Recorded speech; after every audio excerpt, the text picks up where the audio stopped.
stepping into online sales for beginners with me, Holly Patterson, who is going to be leading you through this today. So let me kind of revamp my slides and share so that you guys can see me a bit better on my screen.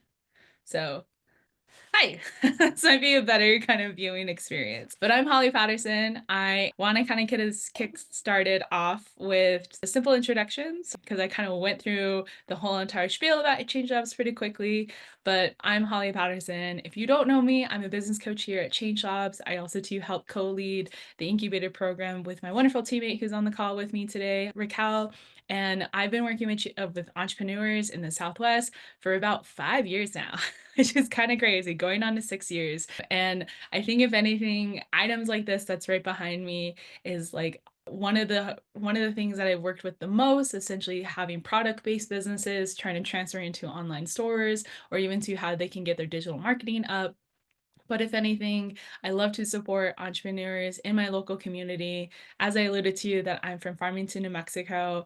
I am a Shehan and I'm a Diné woman, and I'm very happy to be part of this team and also to be here with you all this afternoon to teach you a lot about something that I love to do, which is online shop. And so if anything, I will take you through the woes and also to a lot of really kind of great habits that I think I have seen from entrepreneurs that I worked with, or even to just my own experience of going and kind of shopping myself and seeing what are the pain points, as we like to call it on our customer journey map, or even to what are the available opportunities to change those pain points into wonderful, essentially new audience members for your business, or even to revenue streams. So but if anything, I see that we're kind of rolling in for a small group today, which is so great. So if anything, we'll probably make this a bit more interactive since we have such a small group today. So I hope that you're able to unmute yourself. But before we get into our first kind of activity, I just wanted to put a disclaimer up here saying that, this workshop is really for informational and educational purposes only. And I really do essentially want you guys to reach out to professional CPAs or legal advisors for anything that may pertain to your business and also to what you need to either make contractual agreements with customers depending on what type of services that you have. If anything, if you need those resources, please feel free to reach out to us. We have a network of professionals that we have contracted with in the past who've led workshops for us in the past, and they're very happy to continue to reach out and also to talk with you all who need this kind of help and support from their services. But as we get started, we're going to have essentially 5 points. The first one doesn't count, but we're going to kind of get into a little bit of a discussion about our own experience into this. And I would love you guys' input on this. So we're going to do a little quiz here. I don't know if it's active still. Hopefully it is. I'll take a look at this on the back end, but essentially we're going to try to establish a baseline. If you don't have a phone or a smartphone to be able to scan this wonderful QR code, here I switched my camera because I thought it would be better for me to operate. Now I think I should have had it the other way, but if anything, if not, and you are able to minimize the screen of a window and put in this URL that I'm pointing to right here, then you can also take the poll through that. If not, you can always put in your answers into the chat or unmute yourself because we're pretty small today. But if anything, this is stepping into online selling for beginners. Oh, there's 0. It's okay. So, okay.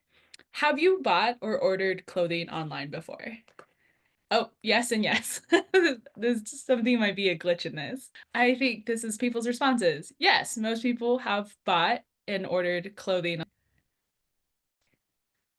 Have you ordered food online? This could be like Grubhub, Uber Eats is really popular, or even to a grocery pickup order. I think we kind of saw this as a very new thing with COVID happening in 2019 and 2020.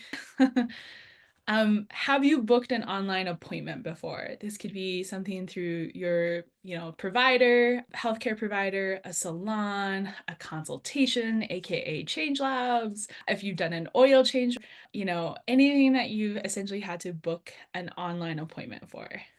Awesome. Looks like most have.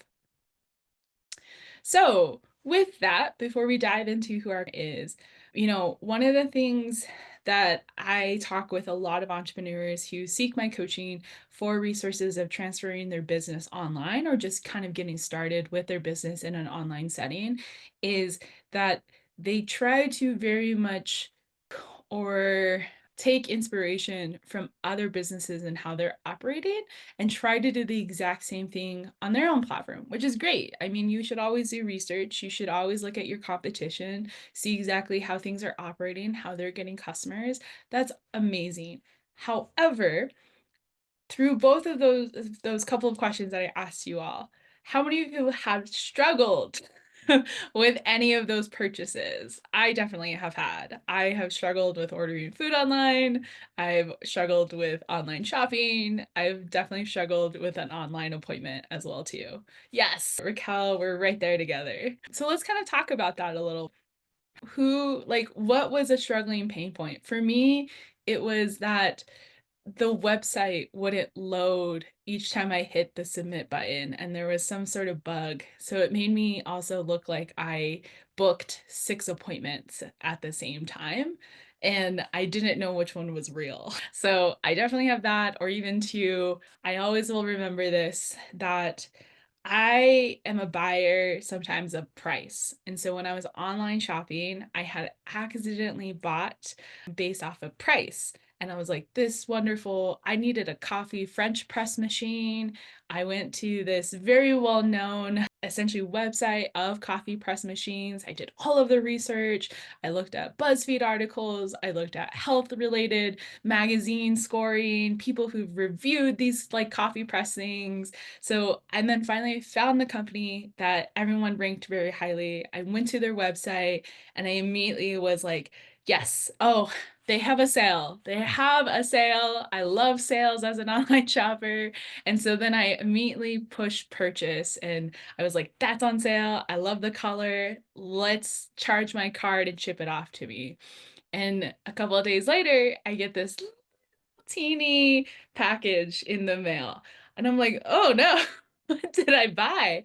And so then I open it and I was like, maybe they're just really conscious of packing material. Maybe they just packed it so well because I sometimes get clothing that fits in my little box of at the mail at the postal office instead of a big box, and maybe they're just conscious of package. So then I open it and it's this teeny little coffee press. And I go back to my order because I'm like, what did I just buy? And I go back and look at it, and I've rightly so bought an 8-ounce coffee press, which at that point I feel is an espresso shot coffee press, instead of the 12-ounce that I was looking for. And so I bought mainly off of price. And because of the way that they listed their website, all of the photos look exactly the same, and therefore the product on the website looked exactly the same, and I just bought the one that was the cheapest, and therefore I didn't buy the right one. And so I don't know if you guys have had the same struggle, but it's made me more conscious as an online buyer, and it's also too made me not want to online buy either.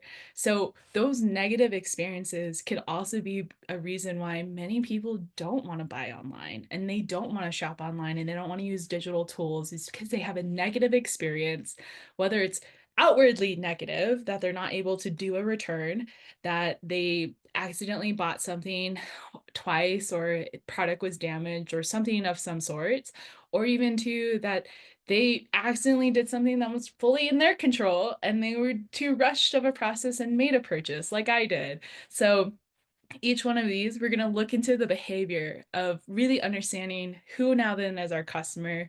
How do we build an online shopping experience that actually targets our customer that we have identified? And also to how do we make sure that every opportunity we're providing great customer service for them, because we understand on the other side about how online shopping is actually a trust building relationship that we're building for our business than anything. So I know I keep saying that I'm going to have people share. So I was wondering, I'm going to take a pause. Does anybody have that kind of similar experience who wants to talk about it? Jessica, Loretta, even Raquel.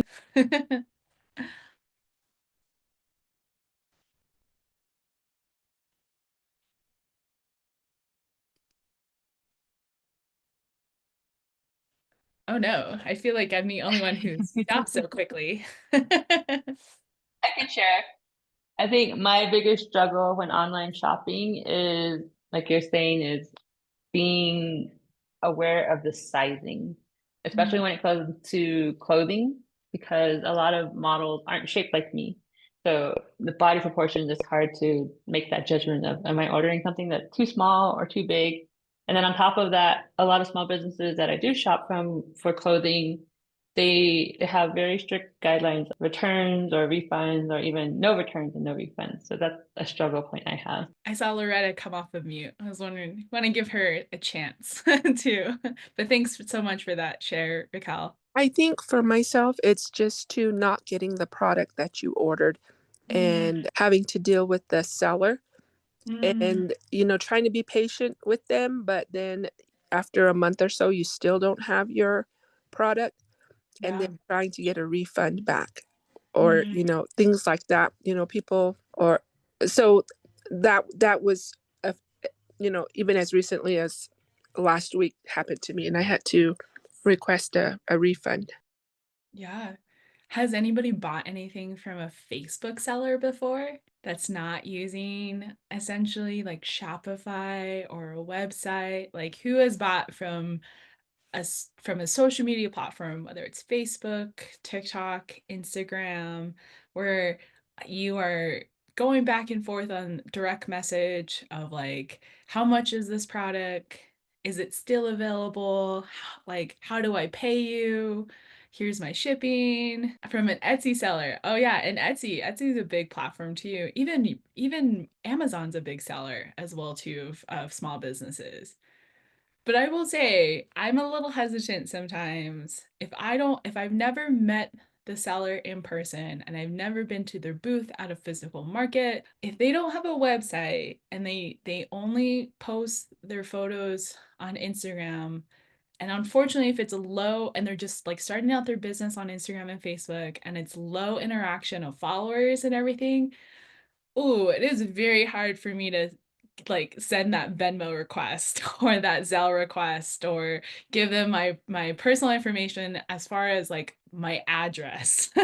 It is a very hard and that's a true story for a lot of entrepreneurs, especially those who are artisans and makers, is that when they're selling blankets online, when they're selling skirts online, when they're selling jewelry that they beaded, a lot of people, when you think about online selling, there's budgeting involved, not just for the materials cost of building your business, but it's like the hosting fees to have the website publish, all of these within it. And sometimes they're becoming more affordable because it's the newer item to have. I remember, which I'm pretty young, but I remember when the idea of having a website was like a big thing, and like, wow, you paid for a website to be built. And now there's many platforms that are available for you to build your own from a template to start selling instantly.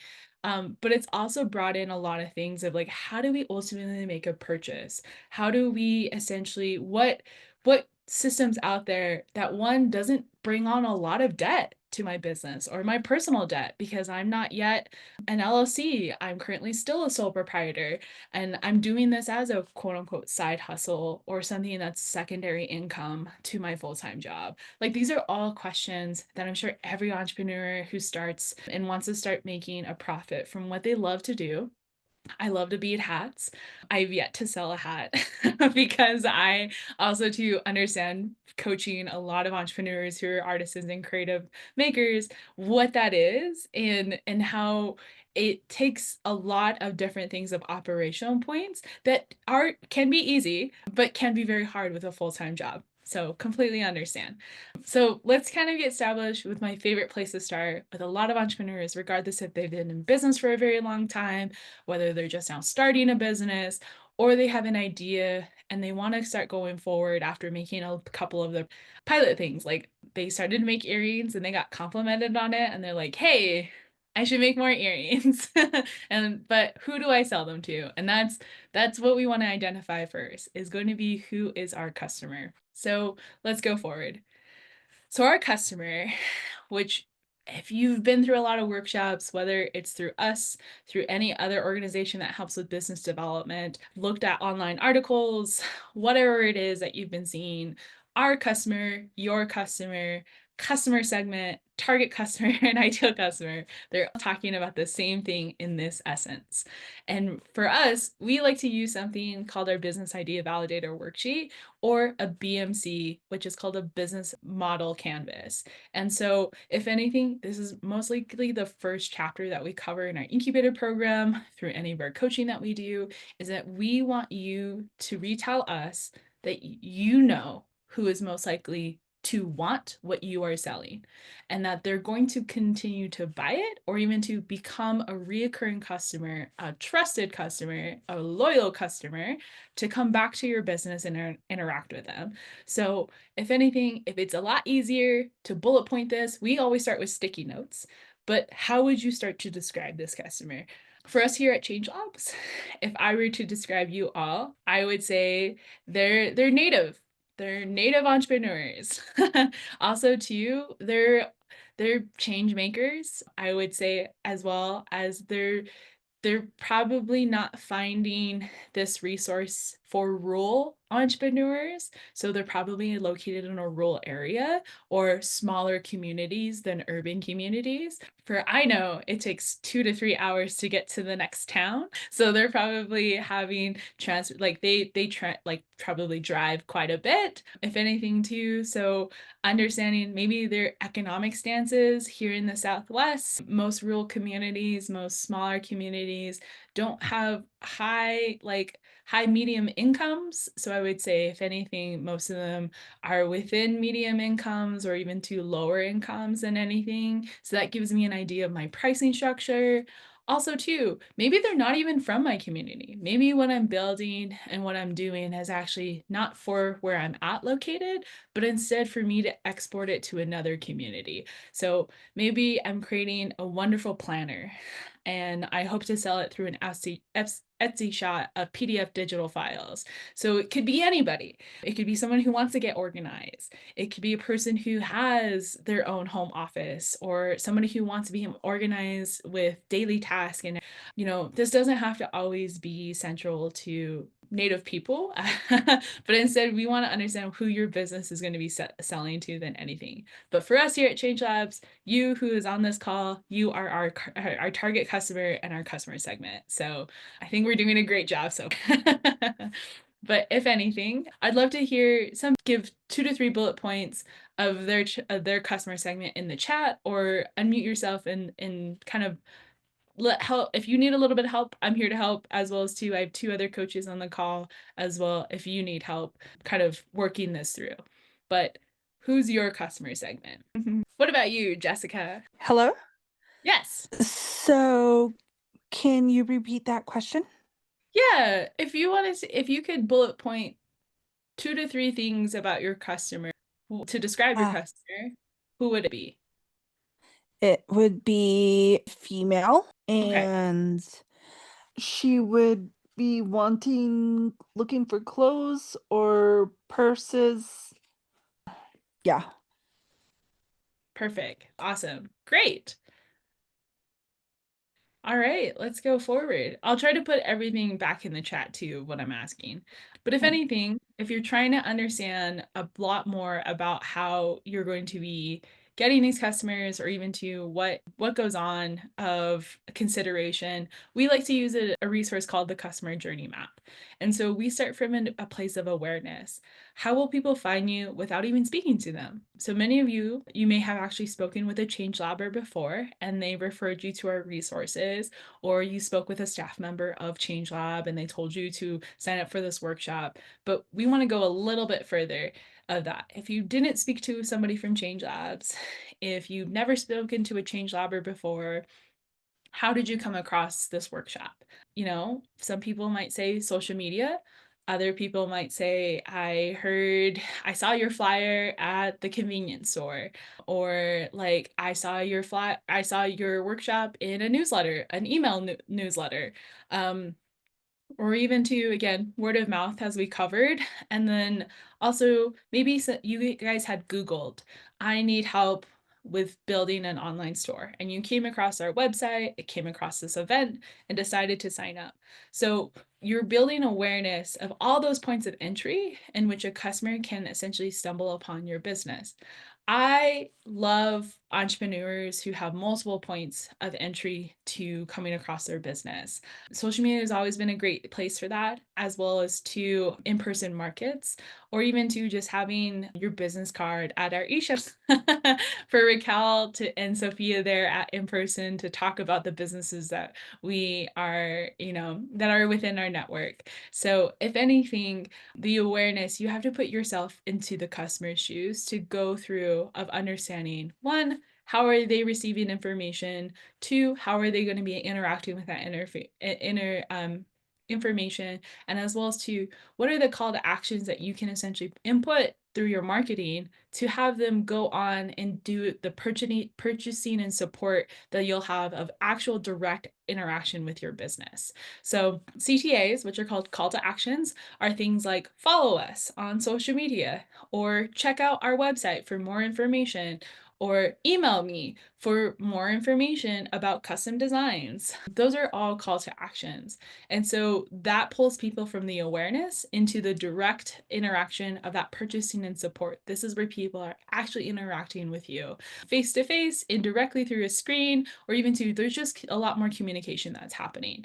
And so you want to make sure too that you have a purchasing, we call it a point of sale, a POS system that is set up so that whenever I go to the flea markets, I am a part of a generation that does not carry and I typically use my phone or I use a debit card. And so each time that I come across a vendor who doesn't, and especially food vendors, if they don't carry some sort of application that I'm able to make a digital transaction, I'm always like, no, because I really wanted to purchase their food or I really wanted to purchase their product and I have no cash at all.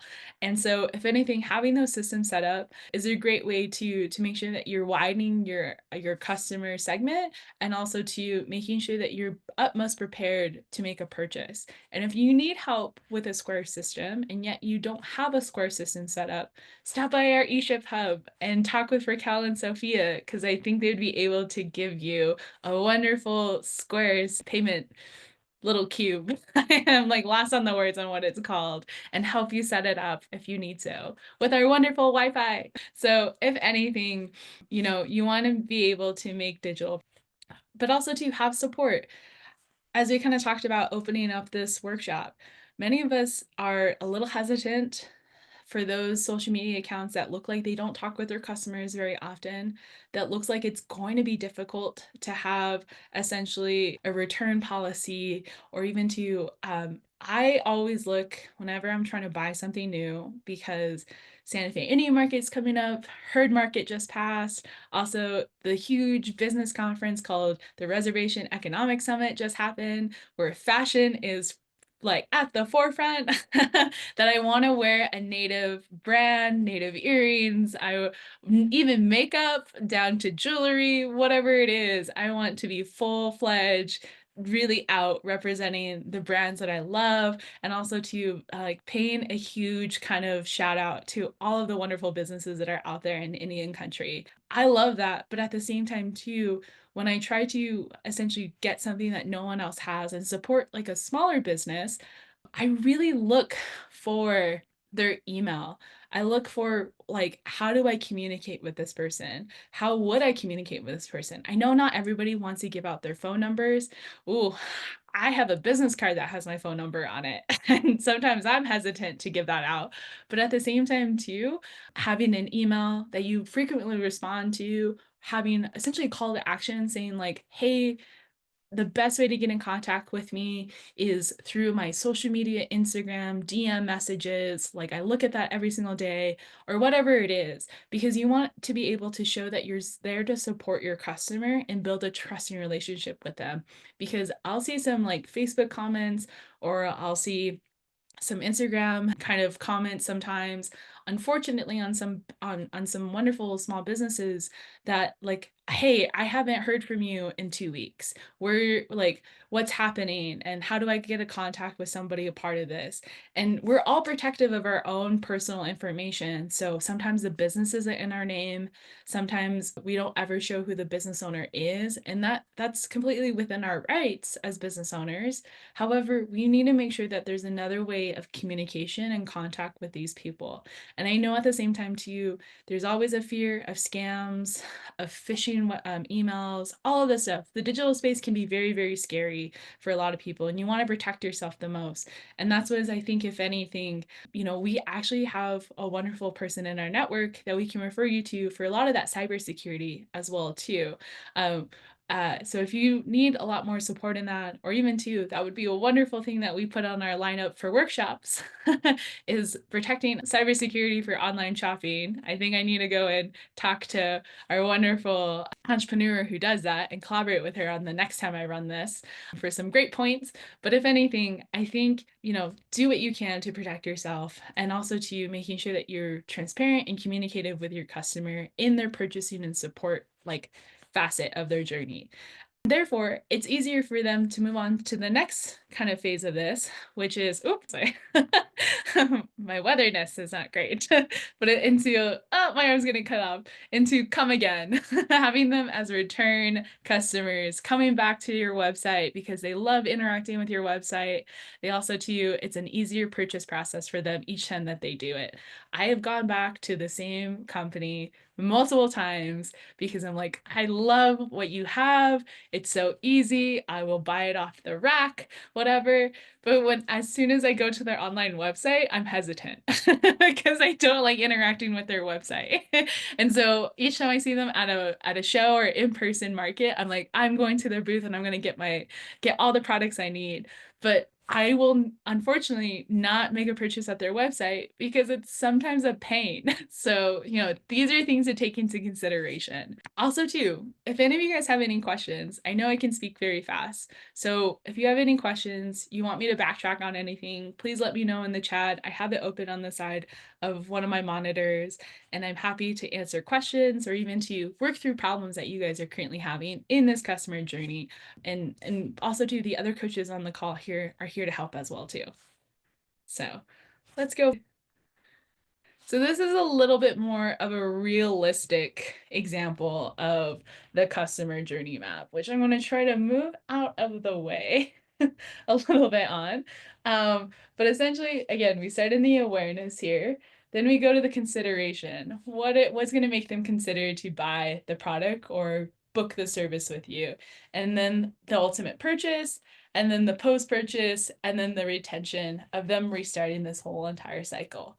And so individuals can enter this very, very quickly. This whole entire process doesn't have to be as evenly spaced out as it is on this clear example, but essentially, like, this is what a customer kind of goes through of interaction through a retail business more than anything.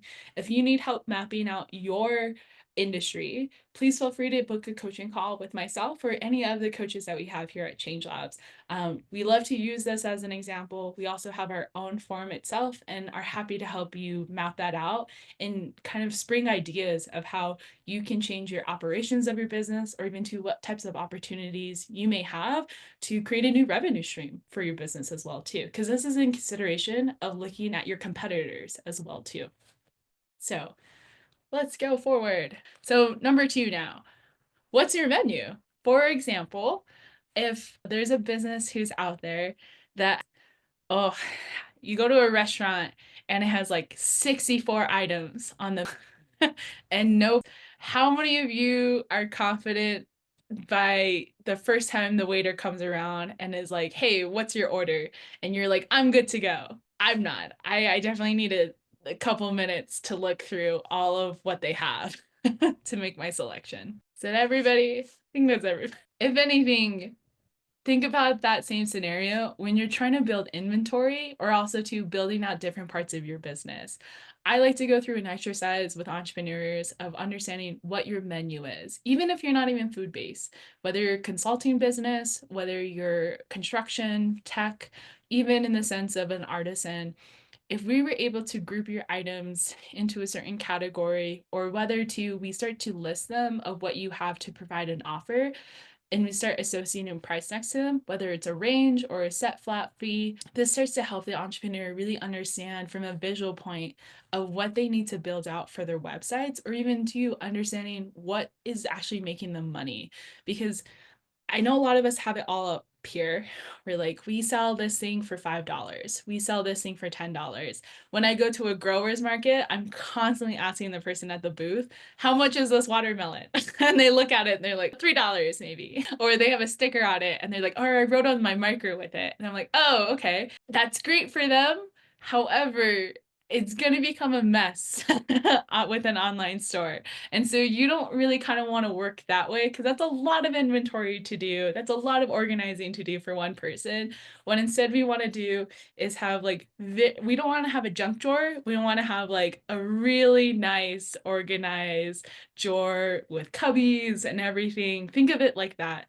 And so when you're trying to build your menu, build it as in like, I do workshops for this flat fee of $10. I do speaking engagements on panels for an hour long for $5. And if I go for an hour plus of a workshop, I do it for $10. Or every minute I go 25 cents, whatever it is, type of thing. And that's a pricing structure that you can have in your operations and also have within your business so that you understand how to charge people, or even to the people who have a budget where they come to us or come to you and for your services and products and say, hey, I didn't see this on your website. I wanted to know if I could get a custom cake that's half a sheet that has these words on it, but all one color and just different writing in different color of the frosting for the writing. Could you make it for $100?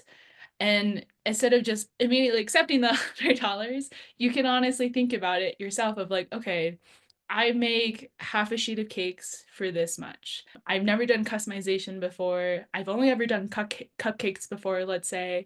And if I change my model and I start to do this, like, how would that affect my financing? Could this possibly be another revenue stream for myself, type of thing? So just build yourself a menu, list everything out. It's just on paper. It's so great to see your ideas on paper because then you can start drawing lines to it. You can start really organizing it, really understanding a lot more than what's all up here. Because all up here, I forget half the time the idea that I had in the beginning. So I challenge you all to continue to write things down on paper. And if you need those sheets, such as our business idea validator, our business model canvas paper, please stop by our eShip Hub to pick one up. There'll be a coach there to help you walk through it, or even I'm very happy to send it to you all via PDF and work through it with you all on a one-on-one coaching session too, so that it can feel a lot better kind of coming and reworking things in your business. But the best thing in the world, especially as you transition into online shopping, is really understanding what your menu is. Yes, Loretta, I will get it to you. So the next thing is developing a flow. So we talked a lot about essentially, organization, understanding a ton about our business. We're basically did the whole entire and like analyzing of what we are. How do we come to the table? Who's going to buy it? What are we selling? Like those fine things that we need as building blocks into actually just selling something. Now we're going to develop the this takes this takes so much, and it can be this long. I think I made it for a year just for people, and a lot of people would be like, a year, let me log off of this workshop right now. And I'm like, no. This is just for people who are just now getting started and probably need a lot of time to help build these areas. But if anything, say up to May, you need to start taking photos of your products, and even to you taking some stock like stock photos of you doing a service. Maybe you're like Change Labs and you offer consulting services. You help essentially help the community in some way, and that most of your job is talking with people. Raquel and I take so many photos of us just staging stuff and being like, wow, we talk here. As you can see, some of it's live, some of it's actually during a workshop, some of them are staged in which that we pretend we're talking with somebody and we smile. Maybe that's not so natural because half the time we're like, like more of like, what are you thinking? Than anything. But honestly, take photos. I highly recommend if you're building content and you're trying to market your online store, have a huge library of photos of your products, of who would wear your products, the customers you intend to use your products or interact with your products or services. Always too having written permission from them that you're able to use their likeness and their imagery. A media release consent forms is always great to have. We have one at Change Labs. We try to have one like publicly listed at our like public events because we have photographers there. But if anything, take photos. Take photos of not just the product behind a white background, but also to photos of like realistic dimension sizes.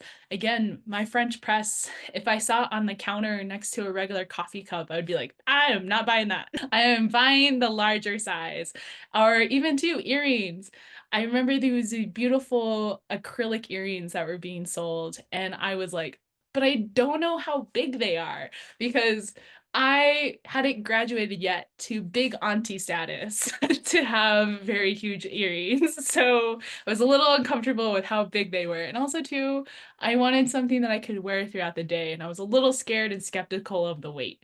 But, if anything, take a lot of photos. And with practice, doesn't make perfect, it makes consistency. So that's what we're going for. It's not perfection, it's just consistency, and also to creating new things in a creative way.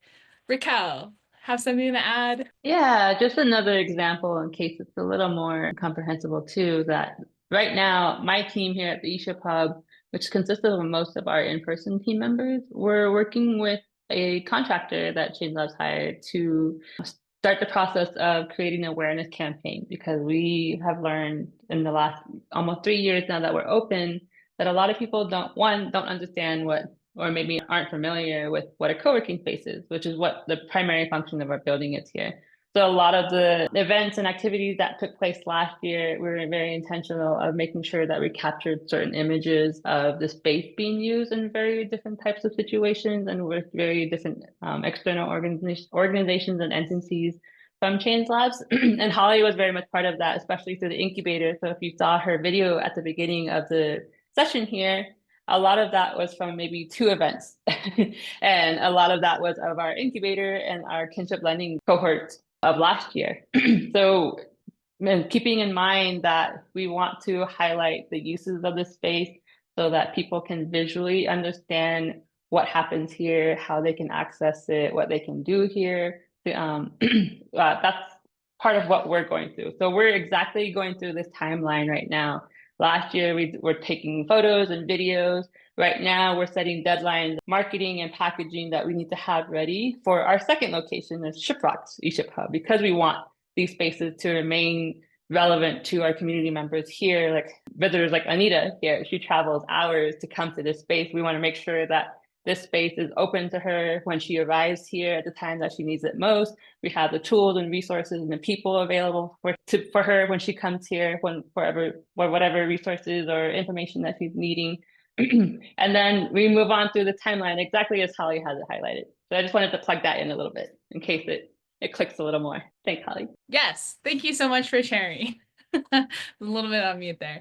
No, definitely. If anything, depending on how proactive you are in this process, you could take all the photos this week or this weekend, and then next week, all you're doing is creating marketing and packaging process. You're learning things through Canva.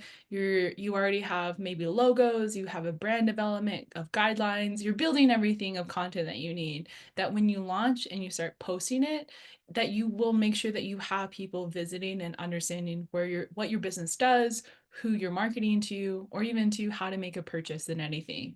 And so I kind of created this timeline for people who have a retail space, most likely those who are in going to like those holiday markets or even swipe, that up until May, they're probably taking a ton of photos of the work that they're building of their inventory. And then lastly, they're creating a deadline for their marketing and packaging process because maybe they need special stickers. I think with a lot of clothing brands, native clothing brands, they started to make their own signature tissue paper with their logo on tissue paper now. And I've been noticing that. Or even to they're getting colorful tape. They're getting like essentially logo tape to put on their boxes to notify like, hey, this is a package from Change Labs type of thing. And so if anything, they're doing all of that over the next couple of months. And then they're kind of taking a break so that they're able to focus on the in-person markets that happen in the fall time or the winter time because of the holiday season. And therefore, during that whole entire time, they're verbally marketing. They're passing out their business cards, their postcards that say, hey, we're going online. We're digitally being set up. Our website's going to launch in March of next year. So, they're building all of that. And that whole entire process is essentially called marketing. And I think a lot of people get stuck on the content creation as the only portion of marketing when this whole entire time they're building their customer segments, they're building their strategy, they're hypothesizing their strategy, they're implementing it in ways, they're hearing about how people like to purchase things, they're actually getting feedback the whole entire time, they're talking with people, and then they're integrating that to finally a website launch. So that whole process is essentially marketing and also business operations as well too. So this was a fun little timeline. If you need one for specifically for you and your business, I highly recommend booking a one-on-one coaching session with one of our coaches to best build that. I specialize in something like this, so if you need to talk to me, that's quite all right. I have some evening sessions for coaching sessions available, and I'm happy to work with your schedule so that we can definitely work on this together because this can be a little intimidating as well. But as we go forward, just to recap major points. First one being time. A lot of people don't have I don't have time. And so always carve out time. And you are one person, especially if you're running this business by yourself, that is a-okay, but also to making sure that you build out time to do the other 6 points. And sometimes they can kind of cross intersect together and whatever, but developing content will take a lot of time, especially if you haven't done it before or you don't have a branding guidelines just yet. Branding guidelines are kind of an easy way for you to understand what's going to be repeated and what stays constant so that you're not always trying to pick new colors, you're not trying to pick new fonts, you feel things are pretty refreshed, you start building templates. It's a lot easier, in my opinion, and then what I try to work a lot of businesses up to, especially in social media content creation, and it's also consistent with the website that you're building or the online store that you're building. So the next one is photography. Build a library, build a huge library, build so much that you are like, oh my God, I'm maxing out my iCloud account or my Dropbox and I need to delete photos and look at photos. It's always best to have more than less because I think if anything, the work that Raquel and I do, which is, and Sophia, that we build content for Change Labs and we're very conscious of how many times we use a single photo. And we're like, oh, we've used that photo a lot. Or we need to take new photos, or we need to have a photo that represents the season. We have a beautiful sunset photo of our building, and I think we need to start taking photos of it of every season. I know it's kind of hard to capture the seasons in Tuba City, and maybe we'll have like a tumbleweed for the spring or something like that in front of it. And then whenever it gets snow, we'll try to shovel some snow to show that it's winter time. So yes, our season is windy and non-windy. So if anything, have a huge photography library. If you need help with that, we've had classes before. We also have a wonderful light box at our eShip hub. If you need to take product photos and you can do so with your smartphone or you need help with your smartphone, stop on by our eShip hub. We have a wonderful light box thing that you can actually place products into. with lighting and take beautiful photos within. We take our photos with that. So stop on by with them. The other thing too is brand development, making sure that you create some guidelines. Here at Change Labs, if you've been a part of a lot of our workshops, or even to went from our website to this workshop, you can see a lot of consistency. The fonts look the same. The colors could possibly look the same. There's a lot of consistency that we have across our all content that we push out there. So, having some guidelines can create essentially trusting that all of this information is coming from the same focal point, same business. But if anything, think about it from just creating some guidelines around colors that you use, fonts, and even the photography. We then have social media, which use targeted apps and platforms that you need to reach your target customers. And just a reminder, social media, when we talk about time, that's more of a constant update than a website. So I've heard a lot of people were like, I'm not ready yet for a website. I'd rather use social media. And I'm like, oh, okay.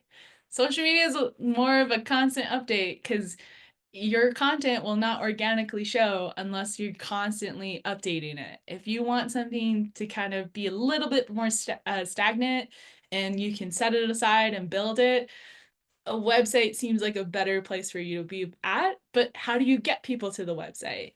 Then social media comes back into the picture. So it's sometimes a catch-22. It's sometimes both or none at all. Sometimes it's one or the other. Totally understand. But it's unique to every single entrepreneur and what they're trying to pursue and do with their business. Lastly, build an inventory.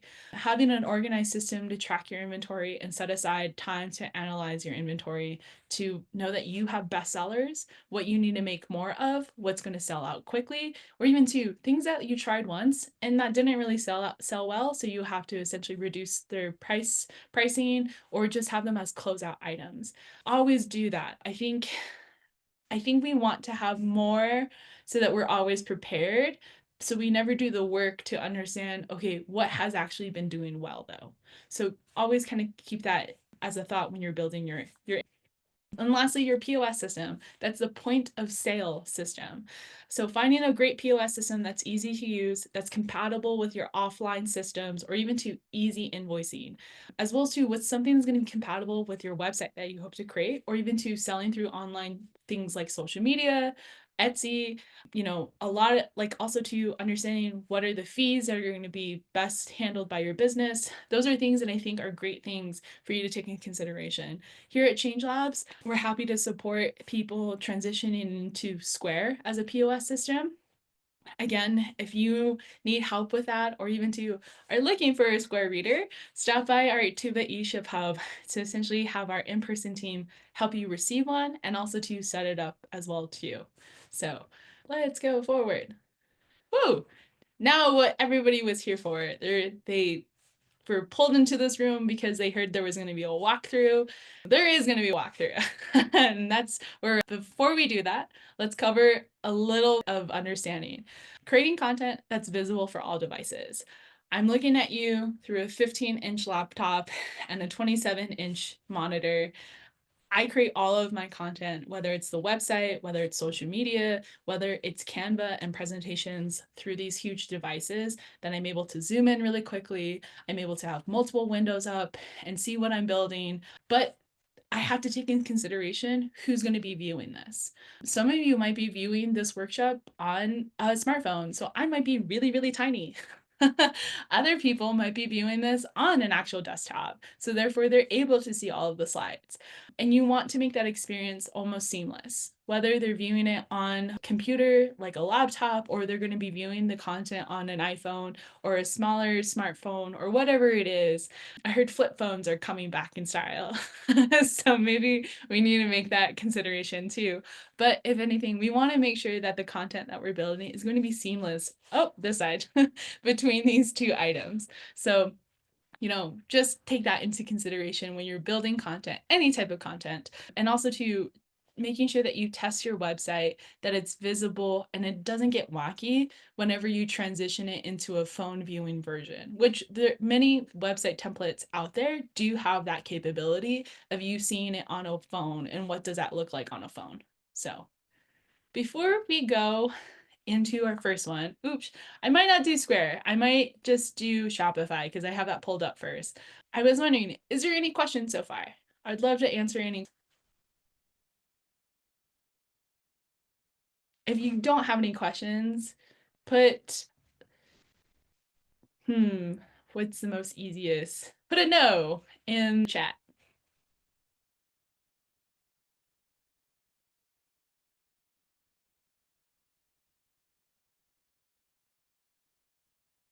Okay. I was like, oh no, did I lose everybody? Awesome. Loretta's no is going to push us through to the Shopify walkthrough. All right, wonderful. So how many of you have used Shopify before? Raise of hands or yes and no's in the chat. Ooh, I wonder how I'm going to do this. Oops, the chat went away from me. Okay, so most people said no. So I'm going to share this one thing. Oops, okay.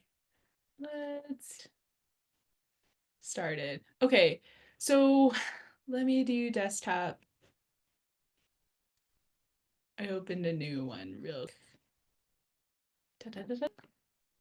Not technical difficulties, but technical.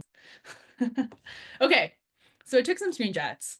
As I was signing up, I decided to take these screenshots because I wanted to go forward and show you guys a little bit more of the interface, but then I thought this was very crucial for you all to see of what questions they're asked you. So for me to get to this point, which it doesn't really matter too much of how you answer these questions, it just kind of pushes you into what your startup guide steps would look like, which I'll get into a little bit later. But I answered this screenshot as this way. My goodness, this way. I answered this screenshot as in, I'm not yet selling. If you are, you just push yes. Then I was prompted to the next one, which is like, what do you plan to sell? And I said, well, I plan to make the products myself, possibly digital products, and maybe services of coaching, consulting. I'm thinking of many of our business owners that we work with that end up being pulled for a workshop that we do. So if anything, these are technically the revenue streams that you have within your business. So then it prompted me into this.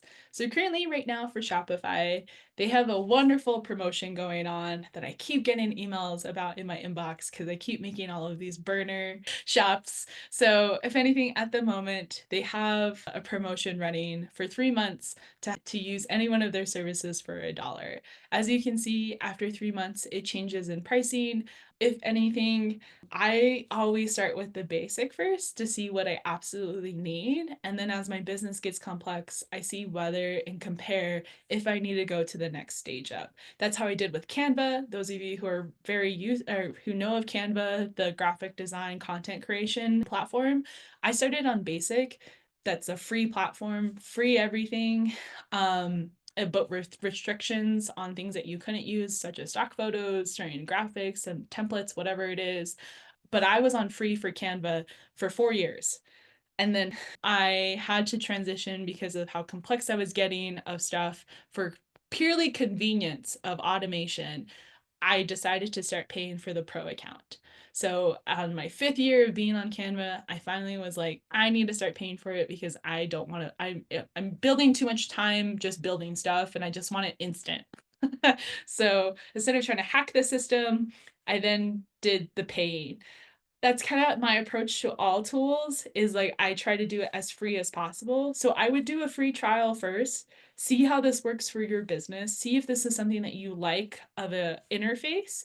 Because again, as I show here, there's Shopify and there's also Square. There's also Etsy, there's also Amazon, there's also WordPress. There's so many different website builders or even platforms to sell online that you don't always have to choose the first one that you come across.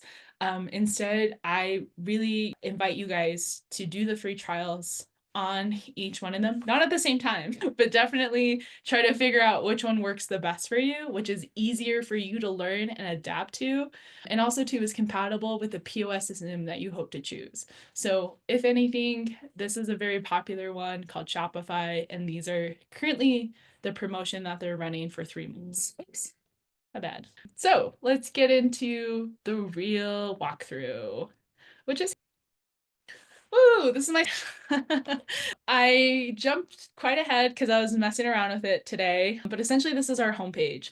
This is where we're going to be showing. I was going to change my banner. I was going to have it into this whole entire thing to match. Honestly, what I'm trying to do is convert my wonderful, oops, my wonderful online business that I do that I used to do, which is this business that's only on social media. And so I was like, oh, let me try to turn this actually into an actual business on Shopify. So as you can see, or maybe you can't see, I'm going to try to navigate to it. Maybe I just need to close out. I created photography behind it. I also too ended up creating like a little bit of brand guidelines. You can see I have three prominent colors essentially, and a little bit of fonts, but I haven't yet built out my brand guidelines of my business, but I have figured out the title of my business or the name of my business, but how do I transition these colorizations into this wonderful thing of my Shopify store? And so this is a huge thing for people who are not used to computers, who are like, oh my God, there's so many options. What do I do? What do I choose? If anything, there's a wonderful thing on this side. So let me change this. Let me go out. So this is where what happens when you first log in and you're past the whole entire registration portion, which if I'm in the way, please let me know. I think I'm okay. Let me just move my side to minimize. I'm gonna minimize me. There I am. I'm going to be smaller. So what you're going to do, most likely, they're going to start you off with listing your first product. So I listed my first product, which is going to be found here in this area. This bar is going to be your favorite bar to navigate a lot of things. And as you get started, the best place that I like to get started is like in my products. So for me, I started to add my first product. I had a media selected that was I had a photo ready to go on my desktop. I just clicked here, added my media from here, had a screenshot, open, and went through the process of doing so. And then I started to write my description. A really good description, you can have ChatGPT help you. Let's even see what chat would say about my description. So let's see, chat, improve this description. Improve this description for product sale.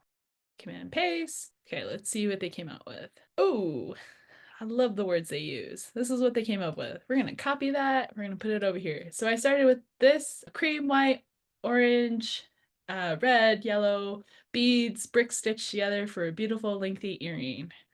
And then boom, this is what chat did. Chat was like, enhance your look with these stunning brick stitch earrings, intricately crafted with cream, red, orange, and yellow bulge build beads for vibrant, eye-catching design. Awesome, love it. We really trying to make a sale here. And so, if anything, we're gonna save, and this is currently still active live, or we can draft it, and we can see where it's being published on this side of our sales channel. So it's being published on our online store, Shop as an app. I don't know if you guys know what Shop is. Shop is a kind of a package tracking app, but also to an e-commerce platform that you can sell off of that has a collaboration with Shopify. Point of sale, we don't yet have it because we don't have our POS system just yet, or even we have some steps to finish, but the markets is going to be US because we're US based. So if anything, I put in my pricing and I was like $75. No comments on that, that price for this workshop. But if anything, cost per item is going to be $70. I decided to track the quantity because I want to make sure that it doesn't continue to sell when it's out of stock. I don't have yet a stock and keep unit or even to a barcode just yet. But if anything, I will be putting in a lot more of this information if need be. Maybe I don't want to track the quantity, just knowing that it is available. Also too, just knowing that this is a physical product and weighing it. I think that's another thing that people don't kind of think forward whenever they're building out these online websites, is that they try to help you by really kind of helping streamline your packaging process by pushing out like a shipping label already. So they want to know the weight of what products that you're selling online. So having a mini scale, or even to having access to a scale, could really kind of be beneficial for you to weigh your items and how you're essentially shipping them or how you're selling them. So If anything too, I'm selling it from a point of region of the United States, giving me some categories and meta fields that was populated automatically from my description up here. And also too, I love this portion that it shows me a little bit of how my list engine listing looks like. So it gives me a great kind of peek about how does this look if people are searching for this product. And I can go into here to edit it as well too, if I need anything changed. So I really like this. And as well as too, right now I don't have a theme of my business kind of set forward because I honestly just made this for this class. So I can go into here of understanding what's in my inventory if I need to make new items or products. Also too, I can track a lot of the purchase orders that I've just done to see who I'm like sending it to, or if, again, as we talked about earlier in this workshop, people who've had pain points about returning items or having a problem with the item, or even to I've sometimes had something break or something come damaged to me, and I take photos and send it back to the seller, and then they replace the item for me. So but this is a great side on the seller's point of view of understanding, did they really purchase that item, or even to what item did they purchase and I have to replace. So even transfers and gift cards. So, and then this tracks as you start to get customers or even to understanding the customers that are interacting with you regularly, it starts to build out their profiles into here. And then it starts to give you some analytical data about each of your email subscribers, and as well as to those who have abandoned checkouts in the last 30 days, which I think I would be on a lot of people's list for this. I've abandoned my checkout basket quite a lot. So I think I would be on this. But yes, so it starts to build all these things out. So when you start needing help of like, well, where do I market? How do I reach these people? What is like ultimately needing me to make a sell? You could essentially email these people, which I have been emailed before, where it's like, take 10% off of your basket now, or free shipping, or whatever it is for them to ultimately make a purchase. But also too, it tracks other things from like the finance of you understanding like your account, any type of bill payments that you have. It's a really kind of great place for anybody who's trying to get started and really understanding like how their business runs, especially with their analytic reports that they have of a dashboard out here. So I know this can feel a little overwhelming, especially with how many facets, how many, not only is it organized in subtitles, but instead how many subtitles there are. But if anything, as you start going through this, it's just, you don't have to use all of them. You need to use what is actually going to be making a sale for you, which is going to be your products, most likely finance, and all your online store, and understanding how these all work together. So for you to change a lot of things on here, you just customize it through here, and it brings you to your homepage. And this is where you start kind of implementing your brand guidelines. So like for myself, if I wanted to make my banner from Canva, I would go to Canva, make the image, come back here and drop it into an image select up here. And I'd be like, oh, wonderful. I want this to now be my background. So then now it is. So it's pretty easy. There's not a lot of customization that you can do. So this isn't perfect for people who like want, a specific font, who want specific kind of graphics to be changed, or even things that are interactive on a website. Most of these are going to be pretty much the same website with a little bit of customization. This isn't for people who want like a completely customizable website for them to have like, a ticking banner going across here, or changing everything at the top up here to being something completely different. It's not that type of website. It's meant to be a template for people who are just easily trying to sell their products online. So hopefully that's helpful. I know I wasn't able to get into Square really quickly for you guys having a walkthrough, but hopefully can show you Square is not too different than this. If anything, it's pretty similar, just with a couple of things being different of how things are ordered, or even to that they have more of a connection of, oh, do you have a Square reader already? So for your point of sale system, it's a lot easier for that connection to be made. So if anything, each time, especially if you're new like me, I just created this today, it'll constantly ask you a lot of questions about how you want to sell, what you're selling, what you're going to be using this interface for, and then we'll try to help and assist you by only showing you those options, or even to helping to assist with moving the clutter that's not needed, or even to only bringing to the front things that are needed to operate your business in this interface. So hopefully that's been helpful. Here, let me take a look at the chat to see if there's been any questions so far. I have a question. My name is Yeah. Tyler, and I'm familiar with online, retail, and I've used eBay, and eBay does have a lot of excessive fees sometimes. Does this platform also, is it competitive to eBay, or is it similar, or what are your thoughts on that based on eBay versus Shopify? So I haven't sold or used the interface of eBay, but I assume it's close to how Amazon is kind of set up, or even to Etsy. Whereas, like, you don't get a lot of customization, you just more list products that are available to be sold, and like people can search through it, and one of your items shows up as a listed thing. Whereas, like, on this, the interface is made so that people search for your store, or like if they search for an item, the page will reload to your whole entire store being shown and displayed, and not just the item. And so then they are able to interact with more products or see what products that you only sell, versus like your product being in a list of hundreds of other products that are the same. Does that make sense? Sure.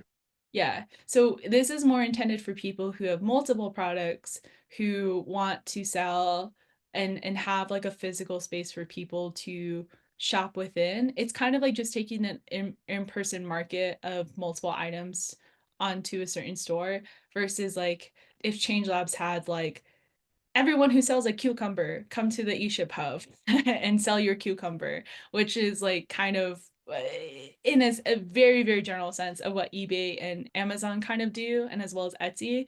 That it's like if I just Google search, or if I search in their interface of eBay, Amazon, and Etsy, like I'm looking for a tote bag, it'll show me like every single tote bag out there. It won't show me the actual stores that sell it. It'll just show the actual product. And So the fees I was asking about, sometimes I calculated eBay, it was up to 15%, So is it like comparable to Shopify, or is there a range where they? so the charging would be essentially, so for this, as I showed in here, so because you would have to set up your POS system. Oh, let me pull it up real quick. So you would be paying for, so this is just a promotion that they're running right now for like 3 months or some sort. So you would only have this price for like 3 months, and then the fourth month it changes to regular pricing. So like at the moment, the subscription to Shopify is $39 a month. And really, do you see how the card rates? It does a 2.9% with 30 cents on top of it, I believe, for each transaction that you do for card. If you essentially do, if you do anything of like trying to, and that's if you're using Shopify's POS system. And so I think that you're only able to use Shopify's POS system with Shopify. You're not able to attach, or no, you are. You're able to attach a Square system to Shopify, but I think it still essentially charges you for the 2.5 credit card transaction. And then whatever you're paying with Shop for Square for your subscription with them as well too. Because I think that's the thing as well too of people getting into online shopping or building it, is like it's not only the website or the area that you're paying for a subscription to have a quote unquote store, but it's on top of it is the credit card fee, and most of them are 2.9 to 2.5. And that's with the POS system, point of sale system, that can be either integrated through the actual system or using things like Shopify and as well as Square to do so. I don't know altogether of what those fees are. eBay of 15%, that seems high, and if anything, I don't know if this is, I can't say with confidence that this is the cheaper route, because I haven't used the interface eBay before. And I know that returns on Amazon for small business owners is not great, because I think I was seeing before that small business owners end up being hurt more by returns on Amazon, because they actually end up eating the shipping costs of the stuff being returned back to them. So I'm not too sure in the sense of the returns on Shopify or Square. That's something I can research and integrate it into my next presentation of this next time. But I know for that's what I always recommend, essentially people doing the free trials first and then going into the payment process of this stuff. So how I'm able to show you guys the backside interface of Shopify right now is because I'm technically on a 3-day trial that just started, where I'm able to essentially set up my store. And if I want to continue to have my store public and publish and have access to all of its like kind of things of like the content, the customers, the products, and whatever marketing analytics, I have to then pay that either dollar rate or through $39 a month type of thing subscription. So perfect. Thank you. Yeah, and then we also too have a YouTube workshop in the past that's actually from Square representative Martine, who talks about the different percentages of sales that are basically the charge per interaction or transaction that we have. That's located on our Change Labs YouTube page, which if you go to YouTube and just put in Change Labs, and you can see our light blue with white wings icon.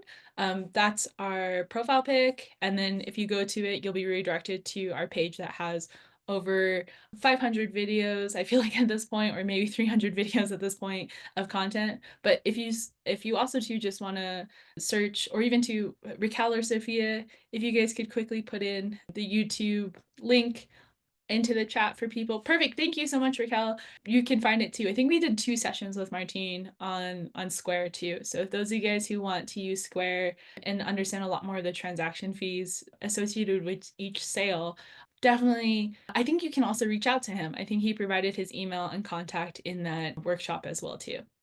So, all right. Oh, thank you. And she actually put the actual workshop in the chat as well too. Wonderful. So to recap, let's see, let's go back. So to anything, we went through a lot of different things about how do we get to that point, because most people essentially go straight to building, and they start the Shopify account and they're like, I'm ready to get everything in. But then they have to almost backtrack to what we started this of points 1 and 2 of building, of like, who do we try to sell this to?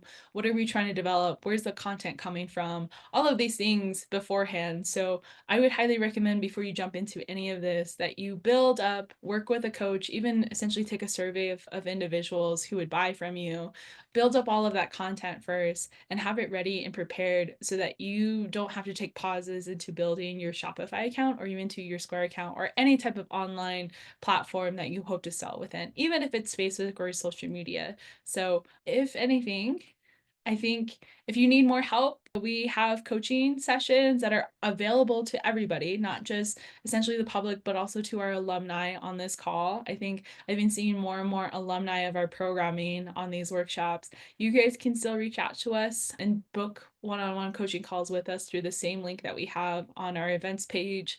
And we're happy essentially to work through more detailed examples, or even through your specific concerns and questions as well.